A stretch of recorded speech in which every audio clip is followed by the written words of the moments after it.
احلت لکم بہیمۃ الانعام، حلال کر دیے گئے تمہارے لیے مویشیاں جانوروں میں سے، بہیمہ اور انعام دونوں عام جانوروں کو کہتے ہیں۔ اضافت عام کی جب عام کی طرف ہو جائے تو تخصیص پیدا ہو جاتی ہے۔ کچھ لوگ اس شہر کے، کچھ طلباء اس درس کے، تخصیص ہو رہی ہے۔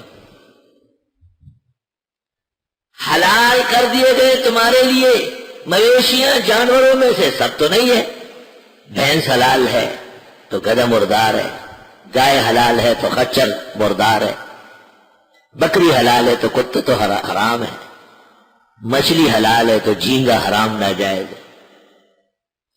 ہر حلال جانور میں 7 چیزیں حرام ہیں۔ بھئی امداد الفتاوی کہیں سے لے آؤ، 4 جلد، امداد الفتاوی جلد نمبر 4 لے آؤ، حکیم الامت مولانا اشرف علی کی، خواہ دار التصنیف سے لے آئے کوئی یا دار الافتاء سے، 4 جلد امداد الفتاوی کی لاؤ۔ ان غریبوں کو یہ 7 چیزیں آج اردو میں سکھاؤ، تاکہ یہ ہوٹلوں میں بیٹھ کے کٹاکٹ نہ کھائے، کٹاکٹ ٹکا ٹکا ٹکا ٹکا لکا سیدھی ویدائی جی کھوٹے پکی میں نے بسو خوری ادا منخرو کنا میں خطا کھوٹے خوری پتام مانے گوڑی خوڑی دیو چی بے بے نر پیدا ہے کھوٹو خوراک کنا چا کھوٹے خوری وہ غیر مام خوری نو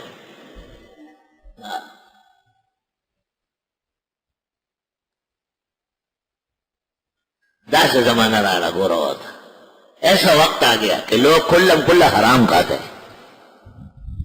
مجھے لوگ کہتے ہیں یہ طلباء بھی احتیاط نہیں کرتے، میں ان کو کہتا ہوں آپ قرآن جانتے ہی نہیں۔ قرآن میں دیکھو کہ دوسرا رکوع شروع ہو گیا، اللہ نے کہا سب آپ کے ساتھ نہیں، ان میں منافق بھی بہت ہے، بے ایمان بھی بہت ہے۔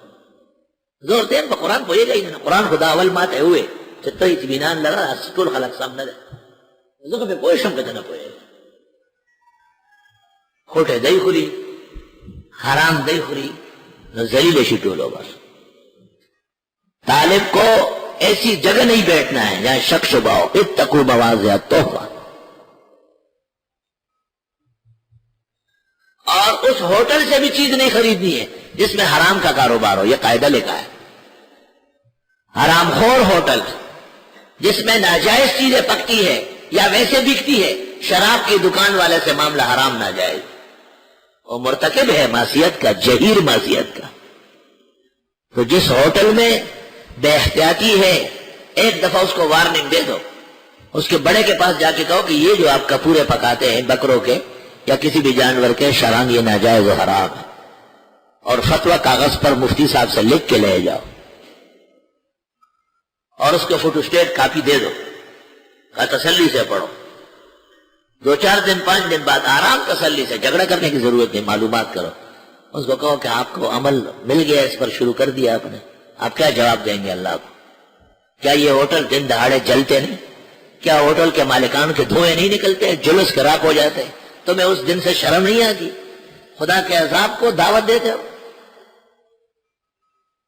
اور پھر لوگوں کو کہو کہ اس ہوٹل میں نہیں کھانا، خود بھی پرہیز کرو، جو آپ کے دسترس میں ہے ان کو ہی بائیکاٹ کر دو۔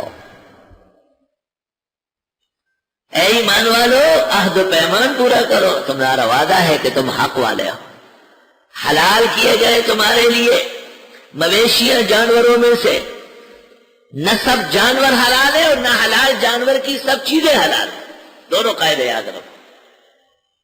تم ایک مسئلہ جانتے ہو کہ ہاں سب جانور تو حلال نہیں، آگے حلال جانور میں 7 چیزیں ہیں جو حرام ہیں،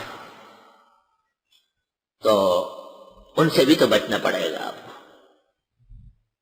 اِلَّا مَا يُتْلَى عَلَيْكُمْ، مگر وہ جو پڑھے جاتے ہیں تم پر، غیر محل الصید، حلال نہ سمجھنا شکار کو، وَأَنْتُمْ حُرُمْ، اس حال میں کہ تم احرام میں ہو۔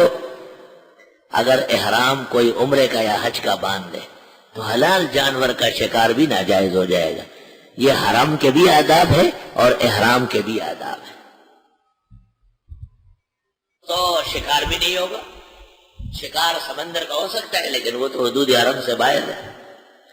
ان اللہ یحکم ما یرید،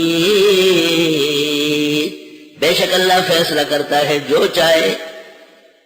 یا ایھا الذین آمنوا، اے ایمان والو، لا تحلوا شعائر اللہ، حلال مت سمجھو اللہ تعالیٰ کے شعائر کو، یعنی اللہ تعالیٰ نے جن چیزوں کو عزت دی ہے آپ بھی ان کا احترام کریں.